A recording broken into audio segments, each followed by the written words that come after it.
guys, I'm Jonar David po. Yan, I'm from Pampanga po. So actually po sa mga taong nakikinig right now, sa mga member po at saka yung mga first time. Yan, so bigyan ko po kayo ng konting idea about my background po. So undergraduate na po ako ng college before. So I decided na mag-work sa Sagu po. If you're familiar po, doon sa Sagu Shake po. Yan, nag-work po ako for almost 2 years. Pero nakita ko walang pagbabago. So I decided na mag-resign, and after that po, na-invite po ako dito sa opportunity na to.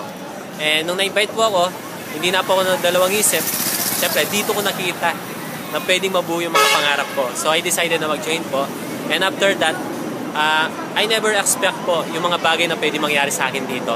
So guys, eto yung naipundar ko after 1 year doing the business. So kung ako man ngayon na nagsasalita, na nakikinig ka right now, nakinig din po ako katulad nyo. And I make sure, eto yung mga bagay na pwede mangyari sa inyo. Pag eto, tinrabaho nyo po siya. So guys, by the way, maraming salamat po. Proud to be Icon. So, Jonar David, one of the silver director po. Thank you so much.